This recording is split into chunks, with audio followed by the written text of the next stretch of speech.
उत्तर प्रदेश के एक छोटे शहर में एक परिवार रहता था। अजय, एक प्राइवेट कंपनी में काम करने वाला, महत्वाकांक्षी लेकिन गुस्सैल स्वभाव का आदमी। सुनीता, पढ़ी लिखी सरल स्वभाव की गृहिणी, जिसने अपनी जिंदगी परिवार को समर्पित कर दी थी। और उनकी प्यारी बेटी आराध्या, जो उस समय सिर्फ 8 साल की थी। शुरुआत में सब कुछ बहुत अच्छा था। अजय रोज काम से थककर घर लौटता तो आराध्या दौड़कर गले लगती। सुनीता भी मुस्कुराते हुए उसका स्वागत करती। शाम को तीनों साथ बैठकर खाना खाते, कभी पार्क जाते और हंसी मजाक करते। लेकिन जैसे जैसे समय बीता, अजय की महत्वाकांक्षा और तनाव बढ़ने लगे। कंपनी में काम का दबाव, पैसे की कमी और समाज में दिखावे की होड़ ने उसके स्वभाव को कठोर बना दिया। छोटी छोटी नोकझोंक शुरुआत छोटे छोटे झगड़ों से हुई। सुनीता कहती, बचत करनी चाहिए। अजय कहता, बिना खर्च किए जिंदगी नहीं चलती। कभी कपड़ों को लेकर बहस होती, कभी बच्चों की पढ़ाई को लेकर। पहले जो बहस हंसी में खत्म हो जाती थी, अब वही झगड़े देर तक खींचने लगे। बेटी की मासूम नजर आराध्या इन सबको देखती थी। जब पापा ऊंची आवाज में बोलते, तो वह अपनी गुड़िया को गोद में लेकर चुपचाप कोने में बैठ जाती। कभी कभी डरकर मम्मी के आंचल में छिप जाती। उसकी मासूमियत अब सवाल पूछने लगी थी। पापा, मम्मी से हमेशा गुस्सा क्यों करते हैं? क्या सबके घर में ऐसे ही झगड़े होते हैं? रिश्तों में दूरी अजय देर रात घर आने लगा। कभी दोस्तों के साथ पार्टी, कभी ऑफिस का बहाना। सुनीता अकेलेपन से टूटने लगी। धीरे धीरे दोनों के बीच प्यार की जगह खामोशी और कड़वाहट ने ले ली। बातें करना कम हो गया, ताने मारना ज्यादा। आराध्या को लगता जैसे उसका घर अब घर नहीं, बल्कि लड़ाई का मैदान बन गया है। घर का माहौल अब पहले जैसा नहीं रहा। जहां कभी हंसी की आवाज गूंजती थी, वहां अब झगड़े और चुप्पी का सन्नाटा था। रोज के झगड़े सुनीता को शिकायत थी कि अजय अब घर और परिवार के लिए समय नहीं निकालता। वह कहती, अजय, तुम्हें पता भी है आराध्या को कितनी बार डॉक्टर के पास ले जाना पड़ा? तुम तो बस ऑफिस और दोस्तों में लगे रहते हो। अजय झल्लाकर जवाब देता, सुनीता, तुम्हें बस शिकायत करनी है। मैं सुबह से रात तक खटता हूं किसके लिए? अगर थोड़ा दोस्तों से मिल लूं तो इसमें बुराई क्या है? ये बातें धीरे धीरे कड़वाहट में बदल गईं। कभी कभी तो बहस इतनी बढ़ जाती कि आराध्या डर से रोने लगती। बच्ची का अकेलापन आराध्या को समझ नहीं आता कि पापा मम्मी क्यों झगड़ते हैं। वह अपनी गुड़ियों से बातें करने लगी। देखो, आज पापा फिर मम्मी से नाराज हैं। काश वो पहले जैसे होते, मुझे गोदी में उठाते। कभी वह डायरी में तितलियां और फूल बनाती, लेकिन उनके बीच आंसुओं के निशान भी पड़ जाते। माँ की ममता, पिता की दूरी सुनीता अपनी बेटी को संभालती, उसे पढ़ाई में मन लगाने को कहती। लेकिन आराध्या का मन पढ़ाई में नहीं लगता। जब भी पिता पास बैठते, वह उनसे कुछ कहना चाहती, पर उनकी कठोर आवाज सुनकर चुप हो जाती। अजय का गुस्सा और अहंकार अब बेटी को भी दूर कर रहा था। वह अक्सर कहता, आराध्या, अच्छे नंबर लाओ, वरना देखना। बेटी को प्यार से समझाने के बजाय डराया जाता। अलग अलग रास्ते। एक दिन हालात इतने बिगड़े कि सुनीता ने अजय से कहा, अब हम दोनों साथ नहीं रह सकते। तुम्हें लगता है मैं गलत हूं, तो मैं अपने रास्ते पर चलूंगी। अजय ने भी गुस्से में जवाब दिया, ठीक है, तुम्हें जो करना है करो, लेकिन आराध्या मेरे बिना कहीं नहीं जाएगी। वह मेरी बेटी है। ये सुनकर सुनीता और अजय दोनों अलग रहने लगे। आराध्या कभी माँ के पास होती, कभी पापा के, लेकिन उसका मासूम दिल समझ नहीं पा रहा था कि उसकी गलती क्या थी। बच्ची की खामोशी, रात को बिस्तर पर लेटे लेटे वह खुद से सवाल करती, क्या मैं अच्छी बेटी नहीं हूँ? अगर मैं पढ़ाई में अच्छे नंबर लाऊं तो क्या पापा मम्मी फिर साथ हो जाएंगे? या शायद मैं ही वजह हूं उनके झगड़े की? उसकी मासूम आंखों में आंसू भर आते। एक 8 साल की बच्ची जो सिर्फ अपने परिवार की हंसी वापस चाहती थी, अब धीरे धीरे टूटने लगी थी। सुनीता और अजय का रिश्ता अब इतनी दूर जा चुका था कि वापसी लगभग नामुमकिन हो गई थी। दोनों अलग अलग रह रहे थे। सुनीता अपनी जिम्मेदारियों के साथ बेटी को संभालती, वहीं अजय अपने गुस्से और अहंकार में डूबा रहता। लेकिन दोनों के बीच सबसे बड़ी समस्या थी आराध्या, क्योंकि दोनों ही उसे अपने पास रखना चाहते थे। मामला कोर्ट पहुंचा। आखिरकार मामला कोर्ट तक पहुंच गया। अजय ने वकील रखा और कहा, आराध्या मेरी बेटी है। मैं उसकी पढ़ाई और परवरिश का सारा खर्च उठा सकता हूँ। उसे मेरी कस्टडी मिलनी चाहिए। सुनीता ने भी अपनी दलील दी। जज साहब, बेटी को सिर्फ पैसों की जरूरत नहीं है। उसे प्यार, देखभाल और सुरक्षित माहौल चाहिए। मैंने उसे अपनी ममता से पाला है। वह मेरे बिना रह नहीं पाएगी। कोर्ट ने दोनों की दलीलें सुनी, लेकिन सच तो यह था कि फैसला बच्चे की भलाई को देखकर होना था।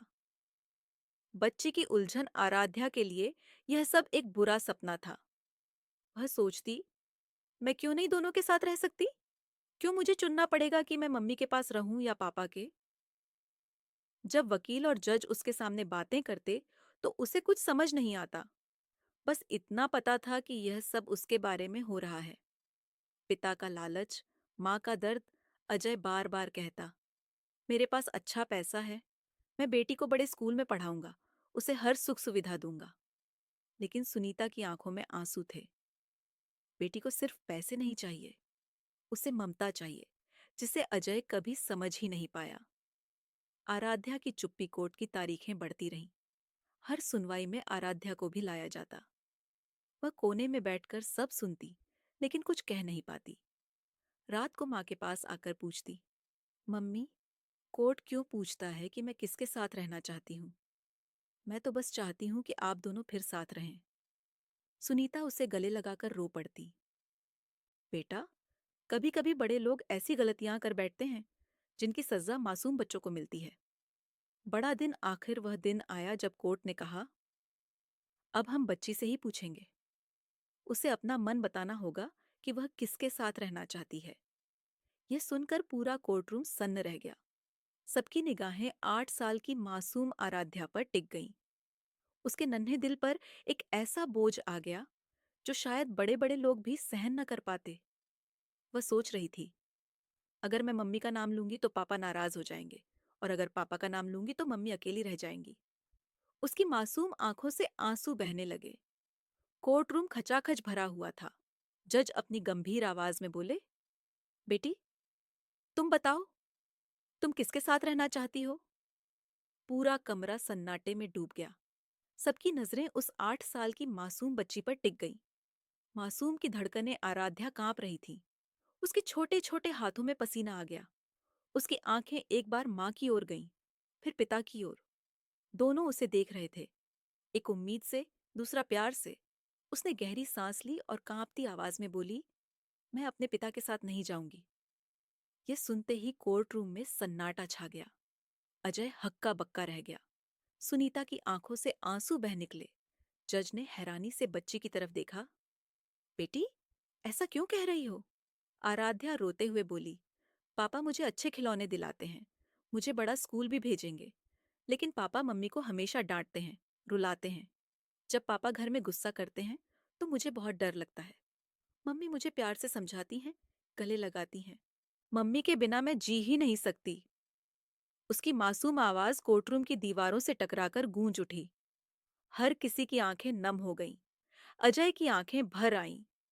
वह अपनी बेटी को देख रहा था और भीतर से टूटा जा रहा था। उसे पहली बार एहसास हुआ कि उसका गुस्सा और अहंकार उसकी ही बेटी के दिल में डर और दूरी बन चुका है।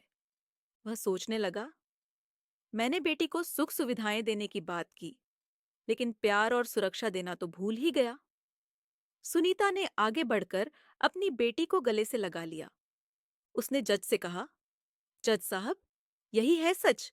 बच्ची को जो चाहिए वह सिर्फ ममता और सुरक्षित माहौल है, और वही मैं उसे दे सकती हूँ। कोर्ट में मौजूद हर शख्स उस दिन सोच में पड़ गया। यह एक बच्ची की मासूम आवाज नहीं थी, बल्कि एक आईना था जो बड़े बड़े रिश्तों की हकीकत दिखा रहा था। आईना जिसमें साफ दिख रहा था कि जब परिवार टूटता है तो सबसे पहले और सबसे गहरा जख्म बच्चों को ही मिलता है। कोर्टरूम में कुछ देर तक गहरा सन्नाटा रहा। जज ने अपने चश्मे को उतारा और गंभीर स्वर में कहा, यह अदालत बच्ची की इच्छा का सम्मान करती है। आराध्या अपनी माँ सुनीता के साथ रहेगी। पिता को बेटी से मिलने का अधिकार मिलेगा, लेकिन उसकी कस्टडी माँ को दी जाती है।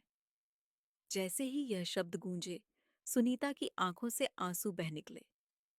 उसने बेटी को सीने से लगा लिया।